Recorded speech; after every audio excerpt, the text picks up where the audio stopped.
থেকে আমাদের সাবেক প্রধানমন্ত্রী, পার্টি চেয়ারপারসন, আমাদের দেশ খালেদা জিয়া এবং আমাদের সাবেক চেয়ারম্যান জনাব তারেক রহমানের পক্ষ থেকে আন্তরিক শুভেচ্ছা জানাচ্ছি, অভিনন্দন জানাচ্ছি, আন্তরিক মোবারকবাদ জানাচ্ছি। এখানে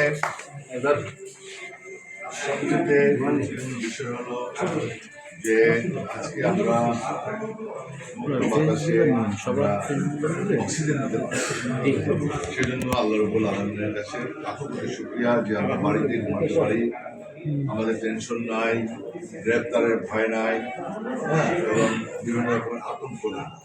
আতঙ্কবিহীন আমরা একটু মোটামুটি নিজের বাড়িতে এখন আর পালিয়ে থাকতে হয় না, বাসায় থাকতে পারি অ্যাটলিস্ট। এই জন্য একটু মোটামুটি স্বস্তি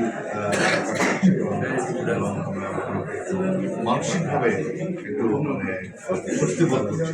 সেই জন্য আমি আল্লাহ রাব্বুল আলামিনের কাছে কৃতজ্ঞতা জানাচ্ছি। আল্লাহ আমাদেরকে সহায় হন, আমাদের আগামী দিনের যে স্বপ্ন, আমাদের যে আকাঙ্ক্ষা, ইচ্ছা, আমাদের যে প্রত্যাশা, সে আল্লাহ যেন সেই প্রত্যাশা আমাদের পূরণ করে।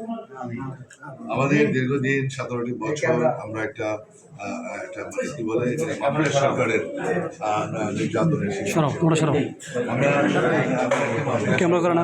আওয়ামী লীগ নামে একটি পার্টি, যে পার্টি থেকে আমি বলবো এটা বাংলাদেশের আওয়ামী লীগ, এটা হলো ভারতের আওয়ামী লীগ।